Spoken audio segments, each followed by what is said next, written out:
दोस्तों स्वागत है आप सभी का आपके अपने यूट्यूब चैनल बीए सेंटर में। पॉलिटिकल साइंस मेजर 1 का एक मोस्ट इंपोर्टेंट क्वेश्चन है कि राजनीति क्या है, इसके स्वरूप एवं क्षेत्र का वर्णन कीजिए।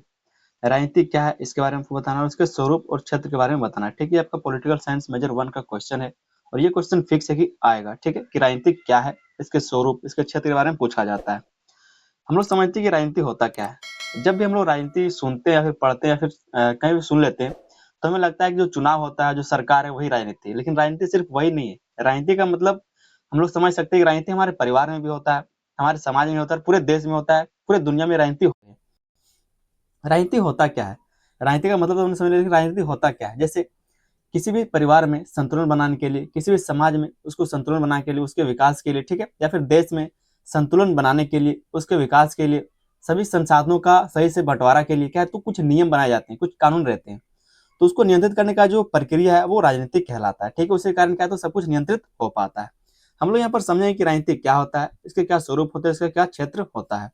समझते दोस्तों इस क्वेश्चन के आंसर को। अगर आप लोग चैनल पर नए तो आप लोग चैनल को सब्सक्राइब कर लीजिए, क्योंकि आपका जो सेमेस्टर है, पहली बार आप लोग का जो सेमेस्टर है, सेमेस्टर 1 सेशन 25 से 29 वाले स्टूडेंट के लिए पहला क्वेश्चन ये बना रहे हैं। तो आप लोग क्या करेंगे, चैनल को सब्सक्राइब कर लीजिए और अपने दोस्तों में इसको शेयर कर दीजिए, क्योंकि आपका सारा विषय का तैयारी इस चैनल पर कराया जाएगा। समझते हैं हम लोग इसके परिचय को।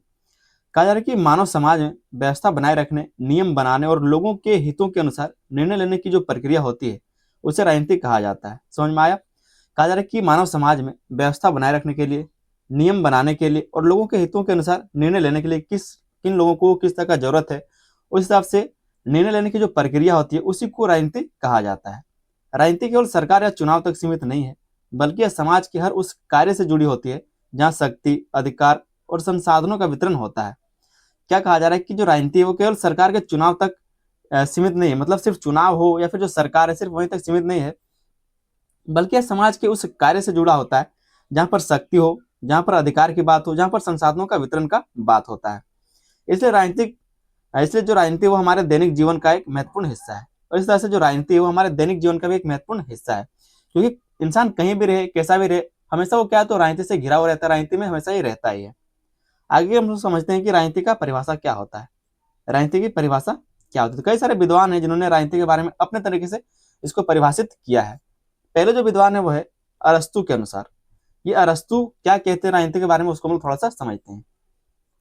कहा जा रहा है कि अरस्तु ने कहा है कि मनुष्य एक राजनीतिक प्राणी है। अरस्तु के द्वारा ये बात कहा गया कि मनुष्य जो एक राजनीतिक प्राणी है। ये जो आप कोट्स देख पा रहे हैं कि मनुष्य एक राजनीतिक प्राणी है, एक नंबर में क्वेश्चन पूछा जाता है कि ये जो कोट्स दिया गया है, मनुष्य एक राजनीतिक प्राणी है, किसके द्वारा बोला गया, फिर किसके द्वारा कहा गया, तो आप लोग नाम लिख देंगे अरस्तु के द्वारा। ठीक है, एक नंबर में क्वेश्चन पूछा जाता है। कहा जा रहा है कि अरस्तु ने कहा है कि मनुष्य एक राजनीतिक प्राणी है।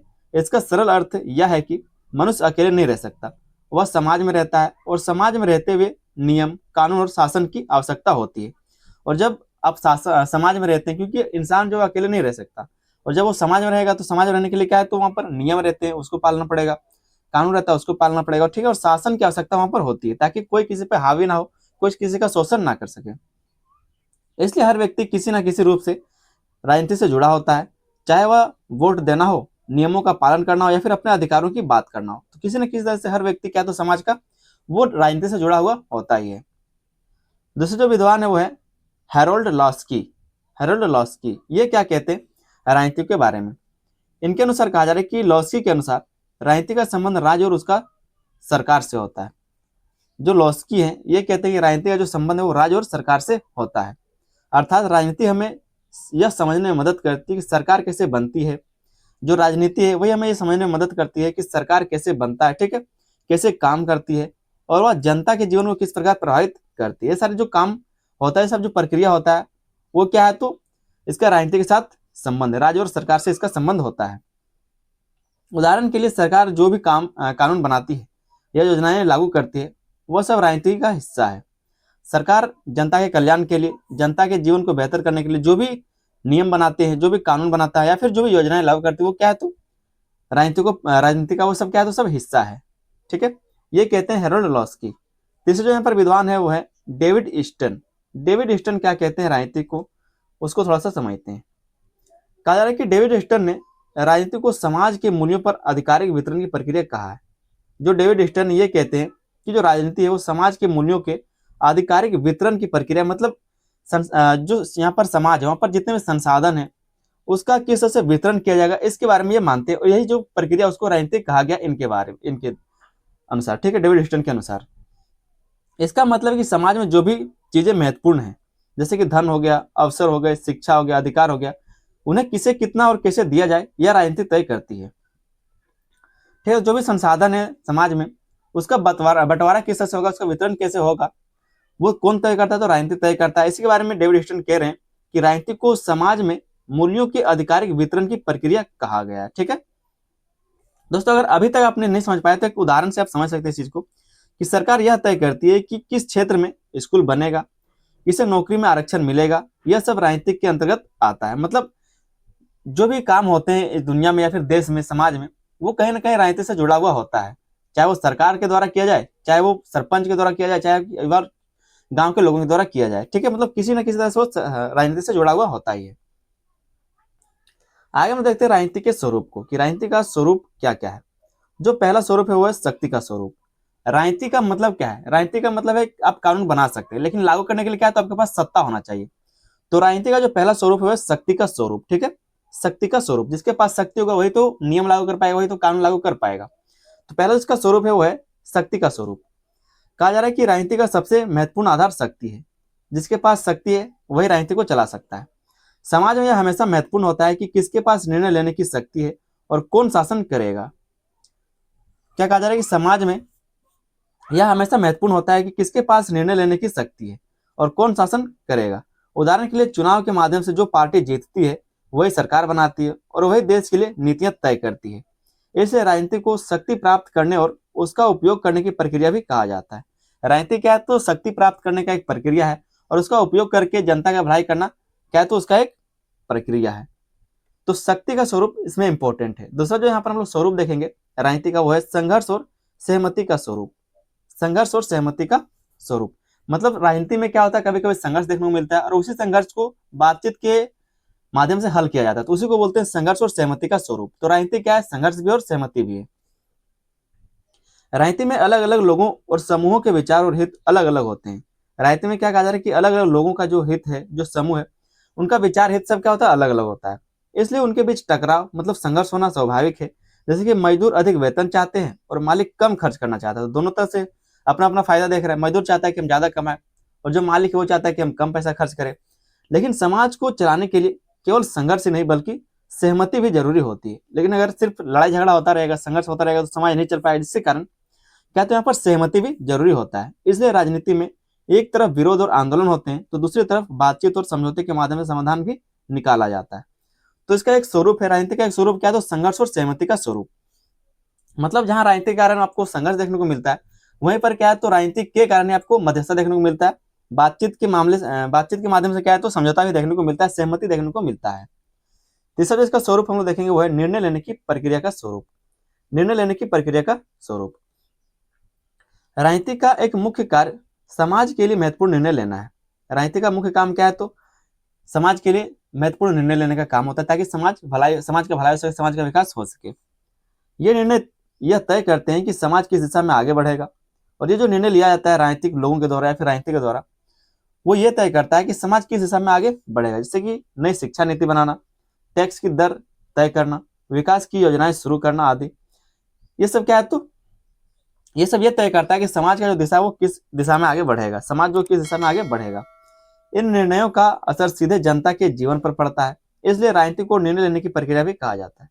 राजनीति क्या है, तो निर्णय लेने की एक प्रक्रिया है, क्योंकि राजनीति से जनता जुड़ा हुआ कहीं ना कहीं से क्या है, तो राजनीति से जनता जितने भी लोग है वो समाज जुड़ा हुआ ही है, किसी ना किसी प्रक्रिया से वो जुड़ा हुआ है।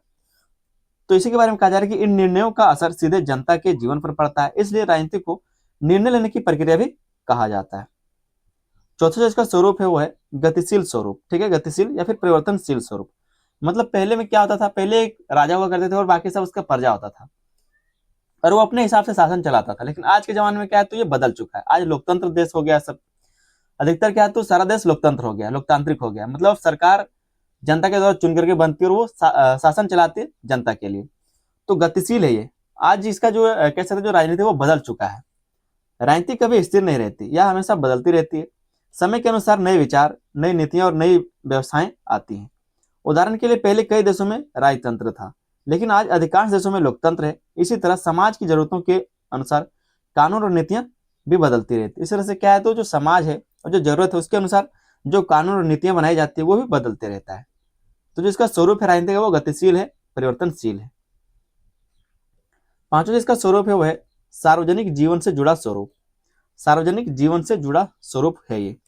राजनीति का संबंध पूरे समाज से होता है, ना कि किसी एक व्यक्ति से। राजनीति का जो संबंध है वो पूरे समाज से होता है, मतलब कोई भी काम किया जाता है तो पूरे समाज के लिए किया जाता है, ऐसा नहीं किसी एक व्यक्ति के लिए होता है। यह सार्वजनिक जीवन से जुड़ी होती है। सरकार जो भी निर्णय लेती है उसका प्रभाव सभी नागरिकों पर पड़ता है, जैसे कि शिक्षा हो, स्वास्थ्य हो, रोजगार हो, सड़क हो, बिजली हो, ये सभी विषय राजनीति के अंतर्गत आते हैं। और ये जितने भी आप सब्जेक्ट देख रहे हैं, विषय देख रहे हैं, चाहे वो शिक्षा के क्षेत्र में काम हो, स्वास्थ्य के क्षेत्र में काम हो, रोजगार के क्षेत्र में हो, सड़क बनाए, बिजली बनाए, ठीक है, परिवहन कुछ काम करे, ये जितने भी विषय हैं सब राजनीति के अंतर्गत ही आते हैं। इसलिए कहा जा रहा है कि सार्वजनिक जीवन से जुड़ा हुआ स्वरूप होता है राजनीति। जो सार्वजनिक जीवन से जुड़ा हुआ स्वरूप होता है, किसी एक व्यक्ति के लिए राजनीति का फैसला नहीं लिया जाता। आगे हम लोग देखते हैं राजनीति का क्षेत्र, कि राजनीति का क्षेत्र क्या है। पहला उसका विषय क्षेत्र वो है राज्य और सरकार का क्षेत्र। राज्य और सरकार के बारे में अध्ययन करता है। राजनीति का सबसे प्रमुख क्षेत्र राज्य और सरकार का अध्ययन है, कि राज्य क्या है, सरकार क्या है, इन दोनों के बीच में संबंध क्या है, किस तरह से संतुलन बना के चलते हैं। इस चीज का अध्ययन करने का काम किसका है, तो इसी का है, राजनीति का। इसलिए कहा जा रहा है कि राजनीति का सबसे प्रमुख क्षेत्र राज्य और सरकार का अध्ययन है। इसमें यह समझा जाता है कि राज्य क्या है, सरकार कैसे बनती है, उसके अंग जैसे कि विधायिका हो गए, कार्यपालिका हो गए, न्यायपालिका हो गए, कैसे काम करते हैं और वे जनता के जीवन को कैसे प्रभावित करते हैं। तो इन सब बातों का जो अध्ययन करता है वो राजनीति करता है। इसलिए राजनीति का एक महत्वपूर्ण विषय क्षेत्र है। दूसरा जो इसका क्षेत्र है वो है संविधान और कानून का क्षेत्र। संविधान और कानून का क्षेत्र। हर देश एक संविधान होता है, हर देश में क्या है, तो एक संविधान होता है जो देश के सर्वोच्च कानून होता है, जो देश के लिए क्या, तो एक सर्वोच्च कानून होता है। मतलब संविधान के माध्यम से क्या आपको चलना पड़ता है, देश को संविधान के अनुसार ही चलना रहता है। राजनीति में यह अध्ययन किया जाता है कि संविधान कैसे बना, उसमें नागरिकों के लिए कौन कौन से अधिकार और कर्तव्य हैं, और सरकार किन सीमाओं में रहकर काम करती है। कानूनों के माध्यम से ही समाज व्यवस्था बनाए रखी जाती है, और कानूनों के माध्यम से ही समाज में क्या है, तो व्यवस्था बनाए रखी जाती है। तो संविधान और कानून का क्षेत्र इसका संविधान और कानून का यह अध्ययन करता है कि संविधान कैसे बनाया गया, संविधान कैसे काम करता है, कानून कैसे बनाए जाते हैं, कानून का लागू किस तरह से किया जाता है, इन सब बातों का यह अध्ययन करता है। तीसरा जो यहाँ पर हम लोग इसका क्षेत्र को देखेंगे वो है अंतर्राष्ट्रीय संबंध का क्षेत्र। ऐसा नहीं कि सिर्फ देश तक ही सीमित है, ये क्या है, तो अन्य देशों तक भी जाता है, अंतर्राष्ट्रीय क्षेत्रों में ये होता है। राजनीतिक केवल देश के अंदर ही नहीं बल्कि देशों के बीच भी होता है। मतलब देशों के बीच होता है, मतलब एक देश से दूसरे देश, इसलिए देशों के बीच यहाँ पर कहा जा रहा है। एक देश दूसरे देश के साथ कैसे संबंध बनाए रखता है, जैसे कि व्यापार हो गया, संधि हो गए, युद्ध या फिर सहयोग हो गए, यह सब अंतर्राष्ट्रीय राजनीति के अंतर्गत आता है। इसलिए कहा जा रहा है कि अंतर्राष्ट्रीय संबंध का इसका क्षेत्र होता है। अंतर्राष्ट्रीय संबंध किस तरह से बनाए जाते हैं, अंतर्राष्ट्रीय संबंध को किस तरह संतुलित किया जाता है, इन सब बातों का यह अध्ययन करता है। उदाहरण के लिए भारत का अन्य देशों के साथ संबंध भी राजनीति का हिस्सा है। जैसे भारत का अन्य देशों के साथ जो भी संबंध है, चाहे वो कूटनीतिक हो, युद्ध संबंधित हो, सहयोग संबंधित हो, संधि हो, व्यापार हो, किसी प्रकार का उसके साथ जो भी संबंध है वो राजनीति का ही हिस्सा है। चौथा जहां पर हम लोग इसका क्षेत्र देखेंगे वो है लोक प्रशासन का क्षेत्र। लोक प्रशासन का क्षेत्र। सरकार जो भी नीतियां और योजनाएं बनाती है उन्हें लागू करने का काम प्रशासन करता है। सरकार के द्वारा जो भी नीति बनाई जाती है, जो भी योजनाएं बनाई जाती है, उसको लागू कौन करता है, तो प्रशासन करता है। जैसे कि सरकारी योजनाओं को लोगों तक पहुंचाना, कानूनों का पालन करवाना आदि। इसलिए प्रशासन भी राजनीति का एक महत्वपूर्ण क्षेत्र है। तो जो लोक प्रशासन है, जो आप सरकारी अधिकारियों को देखते हैं जो किसी भी संवैधानिक पद पर है, तो उसका भी अध्ययन कौन करता है, तो ये राजनीति करता है। राजनीतिक क्षेत्र के अंतर्गत ही वो सब आते हैं, तो लोक प्रशासन का क्षेत्र भी इसके अंतर्गत आता है। पांचवा यहाँ पर हम लोग क्षेत्र देखेंगे वो है राजनीतिक दल और दबाव समूह का क्षेत्र। राजनीतिक दल और दबाव समूह का क्षेत्र, ये भी कहते हैं कि इसका विशेष क्षेत्र है। कहा जा रहा है कि राजनीतिक दल चुनाव लड़ते हैं और सरकार बनाने का प्रयास करते हैं। जो भी राजनीतिक दल होते हैं वो चुनाव लड़ते हैं ताकि उनका सरकार बन सके। वहीं दबाव समूह जैसे कि किसान हो गए, जो किसान संगठन हो गए, मजदूर संगठन हो गए, सरकार पर दबाव डालकर अपनी मांगे पूरी करवाने की कोशिश करते हैं। ये दोनों मिलकर राजनीति को प्रभावित करते हैं। ठीक है, तो ये पॉइंट आपको समझ में आया। यहाँ पर क्या लिखा हुआ था कि राजनीतिक दल और दबाव समूह का क्षेत्र, इन सब बातों का अध्ययन ये भी करता है कि किस तरह से जो सरकार है वो अपना जो पार्टी है, जो दल है, वो किस तरह से लड़ करके अपना सरकार बनाना चाहती है। सत्ता में आना चाहते हैं। उसी तरह से जो दबाव समूह, चाहे वो किसान संगठन या फिर कोई भी संगठन हो, वो सरकार पर दबाव बनाकर किस तरह से अपनी बातों को मनवाते हैं। तो दोनों का अध्ययन यही करता है। छठा जो हम विशेष क्षेत्र देखेंगे वो है सार्वजनिक नीतियों का क्षेत्र। सार्वजनिक नीतियों का क्षेत्र सरकार द्वारा बनाई गई नीतियां जैसे कि शिक्षा नीति, आर्थिक नीति, स्वास्थ्य नीति राजनीति के अंतर्गत आती हैं। इन नीतियों के माध्यम से देश का विकास और जनता का कल्याण होता है। और जो भी नीतियां सरकार के द्वारा बनाई जाती है, क्योंकि सरकार के द्वारा कोई काम हो रहा है, फिर समाज के लिए कोई काम हो रहा है, तो वो राजनीति के अंतर्गत आएगा। कोई अगर चाह रहा है कि आपका विकास हो, कोई आप चाह रहा है कि अगर समाज का विकास हो, तो वो राजनीति ही तो है।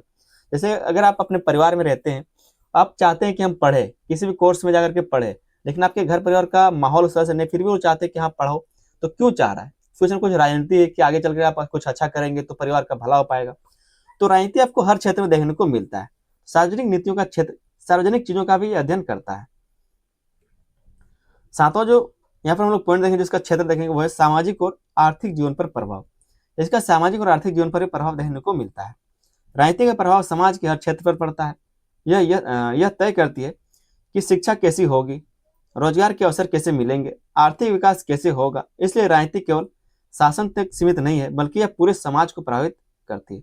राजनीति का मतलब यह नहीं कि सिर्फ शासन करना या फिर चुनाव होना या फिर वोट देना, ये सब सिर्फ राजनीति नहीं, बल्कि क्या है, कहा जा रहा है कि इसलिए राजनीति केवल शासन तक सीमित नहीं है, बल्कि पूरे समाज को ये प्रभावित करता है। तो उम्मीद करते जो भी आपका राजनीति का परिभाषा था, राजनीति का स्वरूप क्षेत्र था, वो आपको समझ में आ गया होगा। निष्कर्ष एक छोटा सा आप लोग जरूर लिख देंगे कि राजनीति एक व्यापक और महत्वपूर्ण प्रक्रिया है जो समाज में शक्ति, निर्णय और संसाधनों के वितरण से जुड़ी है। इसका स्वरूप बहुआयामी और परिवर्तनशील है तथा इसका क्षेत्र अत्यंत विस्तृत है।